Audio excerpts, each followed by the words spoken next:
राधे राधे दोस्तों। आज मैं इस वीडियो के माध्यम से संपूर्ण वृंदावन की परिक्रमा करने वाला हूँ और इस वीडियो के माध्यम से वृंदावन की परिक्रमा में पड़ने वाले सारे धार्मिक मंदिरों के दर्शन आपको करवाने वाला हूँ। तो चलिए मैं और आप शुरू करते हैं ब्रजधाम वृंदावन की मानसिक यात्रा को। वृंदावन की परिक्रमा को कहीं से भी शुरू कर सकते हैं, लेकिन जहाँ से भी दोस्तों आप इसको शुरू करते हो वहीं पर यदि आप वापस आ जाते हो तब ये परिक्रमा संपूर्ण मानी जाती है। मैंने महाप्रभु जी की बैठक जो बांके बिहारी जी मंदिर के बाहर है, यहाँ से परिक्रमा शुरू की है। ये मंदिर आप देख रहे हो दोस्तों। हम आगे चलते हैं। यदि आप नए हो तो एक बार चैनल को सब्सक्राइब जरूर कर दीजिए दोस्तों और बेल आइकन को प्रेस कर दीजिए, जिससे आने वाले सभी वीडियो के नोटिफिकेशन आपको मिलते रहें। चलिए दोस्तों, अब हम चलते हैं परिक्रमा मार्ग पर। गोविंद घाट पर आ गए हैं दोस्तों। अब हम गोविंद घाट यमुना नदी के तट पर बना हुआ एक रमणीय घाट है। ग्रंथों में भी वृंदावन परिक्रमा का वर्णन किया गया है। भविष्य पुराण में वृंदावन की परिक्रमा 5 कोस की बताई गई है, जबकि बराह संहिता में रास स्थली वृंदावन की परिधि 1 योजन बताई गई है।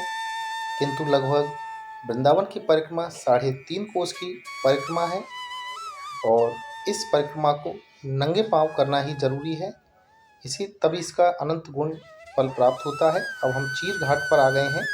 चीर घाट वह स्थल है जहाँ पर भगवान श्री कृष्ण ने गोपियों के वस्त्र चुराए थे और एक कदम के वृक्ष पर जाके बैठ गए थे। वो कदम का वृक्ष आज भी यहाँ पर है, उसकी बड़ी मान्यता है। वहाँ पर भक्त आते हैं, चीर बांधते हैं और ऐसा मानते हैं कि यदि वहाँ पर कोई भी चीर बांधता है तो धन धान से उसका घर परिपूर्ण हो जाता है। चलिए अब हम आगे चलते हैं परिक्रमा में। ये चीर घाट के दर्शन आप कर रहे हैं दोस्तों। चीर घाट से आगे चलने पर ये चमत्कारी हनुमान जी का मंदिर है। यहाँ पर भोजन प्रसादी निःशुल्क 12 महीने मिलती है।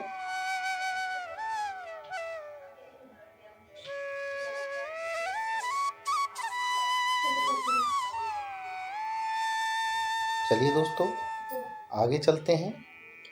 वृंदावन की परिक्रमा को दोस्तों पंचकोसी परिक्रमा भी कहा जाता है। भगवान कृष्ण ने बचपन में यहाँ पर क्रीड़ा किया था और ग्वालों के साथ, गोपियों के साथ यहाँ पर रासलीला की थी। भ्रमर घाट पर आ गए हैं। ये घाट नौकायन के लिए प्रसिद्ध है दोस्तों। यहाँ से आप नौकायन का माँ यमुना में आनंद ले सकते हो। भ्रमर घाट से आगे अब हम केसी घाट पर आ गए हैं।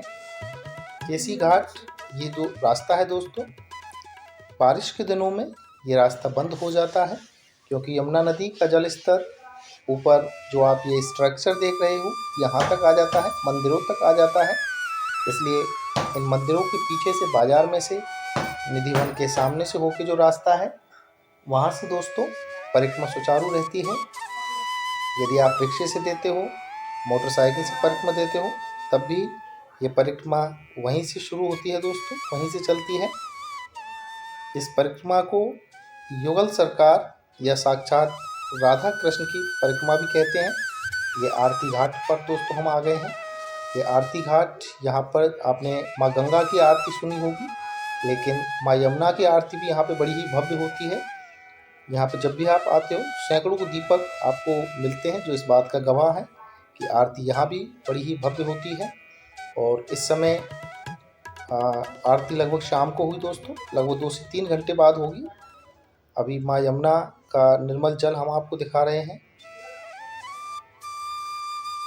वृंदावन की जो परिक्रमा है दोस्तों, इसको आमतौर पर एकादशी पर किया जाता है, लेकिन एक भक्त चाहे तो अपने भगवान की परिक्रमा कभी भी कर सकता है, क्योंकि भक्ति भाव के लिए कोई दिन नहीं होता है, उसके भाव की निर्मलता जरूरी होती है। और बांके बिहारी जी को सिर्फ आपका प्रेम भाता है। केसी घाट के दर्शन आप कर रहे हो दोस्तों। केसी घाट इसलिए इस घाट का नाम पड़ा क्योंकि भगवान श्री कृष्ण ने केसी नाम के एक दैत्य का यहाँ पर वध किया था, इसलिए इस घाट का नाम केसी घाट पड़ गया। कई सारे दोस्तों यहाँ पर प्राचीन मंदिर हैं। वृंदावन की जब आप परिक्रमा करते हो दोस्तों, तो वृंदावन परिक्रमा के कुछ नियम हैं। उन नियमों को मैं आपको बता देता हूँ, आपको समझा देता हूँ। सबसे पहले दोस्तों, वृंदावन की जो परिक्रमा है वो प्रेम, भक्ति भाव, समर्पण की एक परिक्रमा है। एक बार फिर से दोस्तों, यदि आप चैनल पर नए हो, यदि आपने सब्सक्राइब नहीं किया है तो एक बार सब्सक्राइब जरूर कर दे दोस्तों। परिक्रमा मार्ग पर मंत्र जाप करते हुए चलना चाहिए दोस्तों। याद रहे, परिक्रमा मार्ग पर आपसे किसी का अपमान न हो। परिक्रमा मार्ग पर परिक्रमा करते समय हमें कुछ खाना नहीं चाहिए। परिक्रमा नंगे पांव करें अगर आप कर सकते हैं तो। परिक्रमा करते समय आसपास के जितने भी दिव्य स्थल पड़ते हैं उनको प्रणाम जरूर करें। ये माँ यमुना का मंदिर है जिसके हम आपको दर्शन कराएंगे दोस्तों। आज वृंदावन का स्वरूप थोड़ा आधुनिक हो गया है, तो इसको देखकर परिक्रमा करते समय यह बिल्कुल नहीं सोचना चाहिए कि वृंदावन में पहले जैसी बात नहीं रही। याद रखें, वृंदावन प्रेम और भक्ति की भूमि है। अगर आपका मन सच्चा है तो बांके बिहारी जी के दर्शन आपको जरूर होंगे। ये नीम करोली बाबा का आश्रम है जो हनुमान जी का अवतार माने जाते हैं। इनके आश्रम के हम दर्शन आपको करा रहे हैं। हनुमान जी की विशाल चमत्कारी प्रतिमा यहाँ स्थापित है दोस्तों, इसके दर्शन आप जरूर कीजिए। यहाँ से आगे निकलने पर ये चौराहा पड़ता है जहाँ पर एक साइड मथुरा है, एक साइड आपका प्रेम मंदिर पड़ेगा दोस्तों। इस चौराहे पर आपको सीधा चलना है।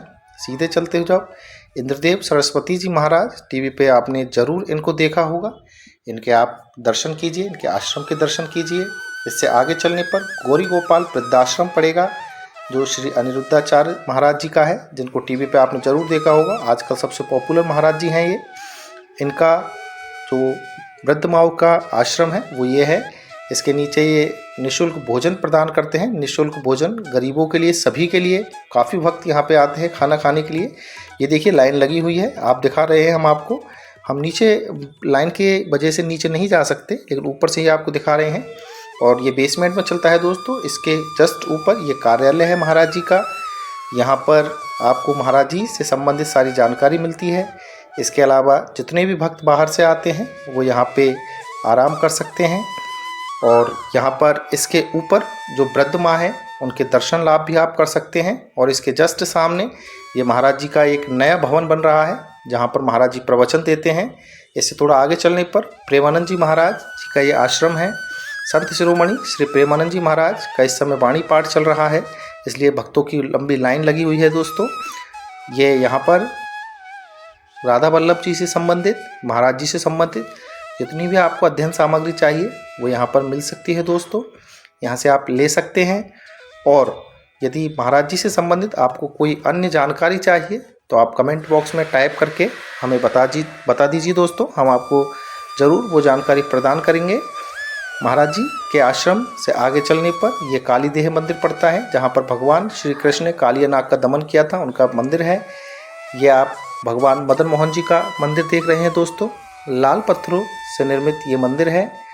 मुग़लों के काल में जब मुग़लों ने आक्रमण किया था उस समय मदन मोहन जी मंदिर की जो प्रतिमा थी वो मूल विग्रह करौली ज़िले में, करौली शहर में स्थापित है। इससे आगे जब हम चलते हैं तो बांके बिहारी जी का मंदिर पड़ता है दोस्तों, जहाँ से हमने परिक्रमा शुरू की थी। ये बांके बिहारी जी का मंदिर इसमें पड़ता है। बहुत भीड़ रहती है दोस्तों। यदि किसी भी मंदिर से संबंधित जानकारी आपको चाहिए तो हम आपको ज़रूर देंगे। आप कमेंट बॉक्स में पूछिए दोस्तों हमसे। ये राधा वल्लभ जी का मंदिर है। राधा वल्लभ जी के मंदिर के दर्शन, और ये देखिए राधा वल्लभ जी के हम आपको दर्शन करा रहे हैं दोस्तों। अगर ये वीडियो आपको पसंद आए दोस्तों तो इसको शेयर कीजिए, लाइक कीजिए, चैनल को सब्सक्राइब कीजिए दोस्तों, जिससे आगे भी हम आपको ऐसी ही महत्वपूर्ण जानकारी उपलब्ध करा सकें। धन्यवाद दोस्तों। राधे राधे।